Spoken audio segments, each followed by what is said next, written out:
فلما جن عليه الليل رأى كوكبا قال هذا ربي فلما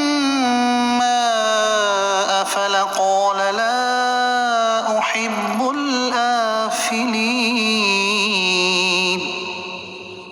فلما رأى القمر بازغا قال هذا ربي فلما أفل قال لئن لم يهدني ربي لأكونن من القوم الضالين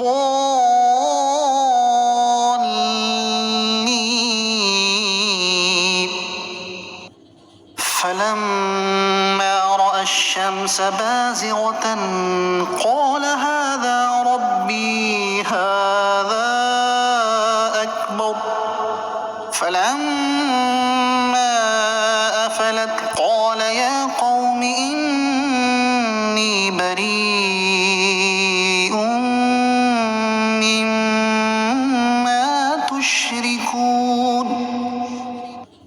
پھر جب ان پر رات کا اندھیرا چھایا تو ایک تارا دیکھا، فرمایا کیا اسے میرا رب ٹھہراتے ہو؟ پھر جب وہ ڈوب گیا تو فرمایا میں ڈوبنے والوں کو پسند نہیں کرتا۔ پھر جب چاند چمکتا دیکھا تو فرمایا کیا اسے میرا رب کہتے ہو؟ پھر جب وہ ڈوب گیا تو فرمایا اگر مجھے میرے رب نے ہدایت نہ دی ہوتی تو میں بھی گمراہ لوگوں میں سے ہوتا۔ پھر جب سورج کو چمکتا دیکھا تو فرمایا کیا اسے میرا رب کہتے ہو؟ یہ تو ان سب سے بڑا ہے۔ پھر جب وہ ڈوب گیا تو فرمایا اے میری قوم میں ان چیزوں سے بیزار ہوں جنہیں تم اللہ کا شریک ٹھہراتے ہو۔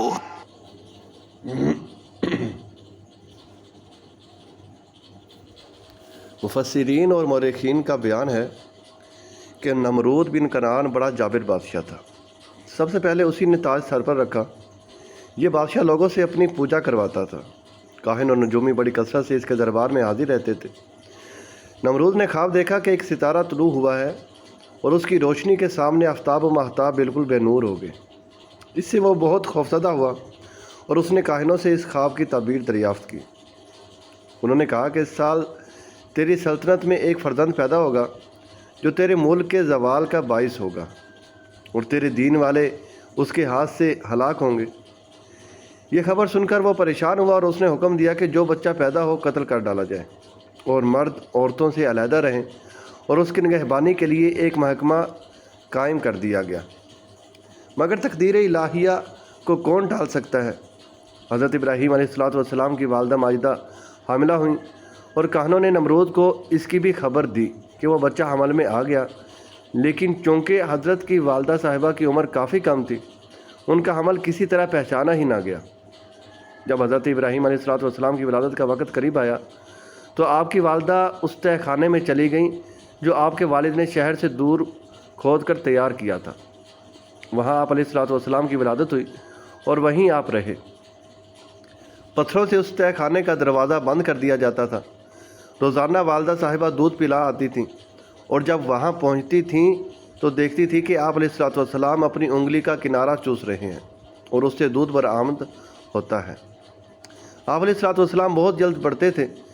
اس میں اختلاف ہے کہ آپ علیہ السلام تہہ خانے میں کتنا عرصہ رہے۔ بعض کہتے ہیں 7 برس اور بعض نے کہا کہ 13 برس اور بعض نے کہا کہ 17 برس رہے۔ یہ مسئلہ یقینی ہے کہ انبیاء کرام علیہ السلام ہر حال میں معصوم ہوتے ہیں اور وہ شروع ہی سے ہر وقت معرفت الہی سے شناسا ہوتے ہیں۔ اس عقیدے کو ذہن نشین رکھتے ہوئے اس آیت اور اس کے بعد والی 2 آیات کی تفسیر سمجھنے کے لیے قرآن پاک میں بیان کردہ واقعے کو ذیل میں ذرا تفصیل سے پڑھیے۔ حضرت ابراہیم علیہ السلام نے ابتدا ہی سے توحید کی حمایت اور کفری عقائد کا رد کرنا شروع فرما دیا، اور پھر جب ایک سوراخ سے رات کے وقت آپ علیہ السلام نے زہرہ یا مشتری ستارہ کو دیکھا تو لوگوں کے سامنے توحید باری تعالیٰ کی دلیل بیان کرنا شروع کر دی، کیونکہ اس زمانے کے لوگ بت اور ستاروں کی پرستش کرتے تھے۔ تو آپ علیہ السلام نے ایک نہایت نفیس اور دل نشین پیرایہ میں انہیں غور و فکر کی طرف رہنمائی کی، جس سے وہ اس نتیجے پر پہنچے کہ تمام جہان عدم سے وجود میں آنے والا ہے اور پھر ختم ہونے والا ہے، تو یہ معبود نہیں ہو سکتا بلکہ تمام جہان بذات خود کسی وجود میں لانے والی ذات کا محتاج ہے، جس کے قدرت و اختیار سے اس میں تبدیلیاں ہوتی رہتی ہیں۔ چنانچہ پہلے آپ علیہ الصلوۃ والسلام نے ستارے کو دیکھا تو فرمایا کہ کیا اسے میرا رب کہتے ہو؟ پھر جب وہ ڈوب گیا تو فرمایا کہ میں ڈوبنے والوں کو پسند نہیں کرتا، یعنی جس میں ایسے تغیرات ہو رہے ہیں وہ خدا نہیں ہو سکتا۔ پھر اس کے بعد آپ علیہ الصلوۃ والسلام نے چاند کو چمکتے ہوئے دیکھا تو فرمایا کیا اسے میرا رب کہتے ہو؟ پھر جب وہ ڈوب گیا تو فرمایا اگر مجھے میرے رب نے ہدایت نہ دی ہوتی تو میں بھی گمراہ لوگوں میں سے ہو جاتا۔ اس میں اس قوم کو تنبیہ ہے کہ جو چاند کو معبود مانتے تھے، انہیں آپ علیہ الصلوۃ والسلام نے گمراہ قرار دیا اور خود کو ہدایت پر۔ اس سے بھی معلوم ہوا کہ آپ علیہ الصلوۃ والسلام کی یہ باتیں ان کا رد کرنے کے لیے ہی تھی۔ چاند کے معبود نہ ہونے پر بھی آپ علیہ الصلوۃ والسلام نے یہی دلیل بیان فرمائی کہ اس کا ایک حال سے دوسرے حال کی طرف منتقل ہونا قابل فنا ہونے کی دلیل ہے۔ پھر اس کے بعد آپ علیہ الصلوۃ والسلام نے سورج کو جگمگاتے ہوئے دیکھا تو فرمایا کہ کیا اسے میرا رب کہتے ہو؟ یہ تو ان سب سے بڑا ہے۔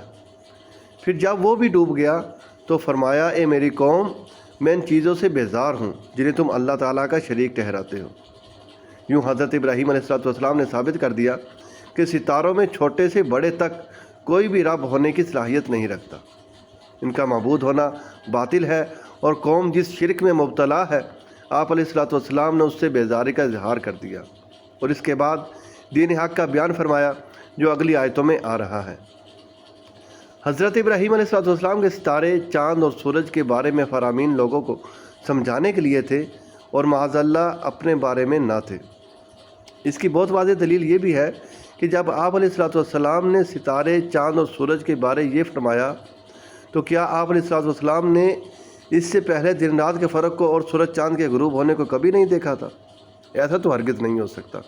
تو معلوم ہوا کہ سورج، چاند، ستارے کے حوالے سے آپ کا کلام صرف قوم کو سمجھانے کے لیے تھا، اور اس چیز کا اس سے بھی زیادہ صراحت کے ساتھ بیان خود نیچے آیت نمبر 83 میں موجود ہے۔